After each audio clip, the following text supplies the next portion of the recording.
தமிழக முதல்வரும் நடிகருமான விஜயோட மனைவி சங்கீதாவோட விவாகரத்து மனு வாபஸ் பெற்றதை அடுத்து சோசியல் மீடியாவில் பரவன பல்வேறு செய்திகளுக்கு நடுவில் நடிகை த்ரிஷா தன்னோட இன்ஸ்டாகிராம் பக்கத்தில் ஷேர் பண்ணியிருக்கிற 2 போஸ்ட்டுகள் மிகப்பெரிய விவாதத்தை கிளப்பியிருக்குது. அந்த வகையில் த்ரிஷா தன்னோட பாட்டியோட பிறந்தநாளை கொண்டாடி மகிழ்ந்த கையோட சோசியல் மீடியாவில் தன்னை சுற்றி நடக்கிற வதந்திகளுக்கும் கிசுகிசுகளுக்கும் மறைமுகமாக பதிலடி கொடுக்குற வகையில் 2 ஸ்டோரிகளை ஷேர் பண்ணியிருக்காங்க.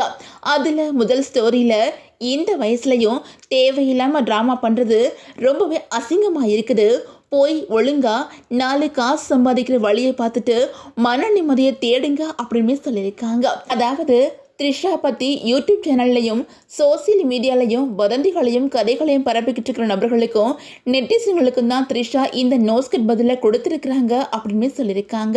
ஆனாலும் குறிப்பாக இந்த நெத்தியடி பதில் நடிகை குட்டி பத்மினிக்கு அப்படின்னு சொல்லப்படுது. அதாவது குட்டி பத்மினி ரீசெண்டாக கொடுத்த ஒரு பேட்டியில் த்ரிஷா விஜய் 2 பேருமே கில்லி படத்தில் ஒன்றா நடிக்கும்போது காதலிச்சாங்க. அது எஸ்ஏ சந்திரசேகருக்கு பிடிக்கல, அதனால 2 பேரையும் பிரித்து விஜய்க்கு சங்கீதாவை திருமணம் பண்ணி வச்சுட்டாரு அப்படின்னு சொல்லியிருந்தாங்க. ஆனால் உண்மையிலேயே கில்லி படம் வர்றதுக்கு முன்னாடியே விஜய் சங்கீதாவுக்கு திருமணம் ஆகிடுச்சு. இதை இணையவாசிகளை கண்டுபிடிச்சு சும்மா வாய்க்கு வந்ததை உருட்டு அப்படின்னு சொல்லிட்டு குட்டி பத்மினியை கிண்டல் பண்ணி வந்துக்கிட்டு இருக்கிறாங்க. இதனால த்ரிஷா குட்டி பத்மினி தான் இந்த வயசுலையும் தேவையில்லாமல் ட்ராமா பண்ணணுமா அப்படின்னு கேட்டிருக்கிறாங்க அப்படின்னு சொல்லிட்டு நெட்டிசன்கள் கமெண்ட் பண்ணி வந்துக்கிட்டு இருக்காங்க.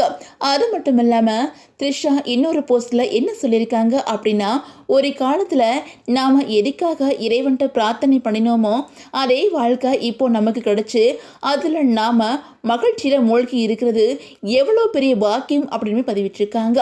அந்த வகையில் தன்னை பற்றி எத்தனை சர்ச்சைகள் வந்தாலும் யாரை பற்றியும் கவலைப்படாமல் கோலா த்ரிஷா வெளியிட்ட இந்த 2 போஸ்ட்டுகளுமே இப்போ சோசியல் மீடியாவில் பேசுபொருளாகி வந்துக்கிட்டு இருக்குது.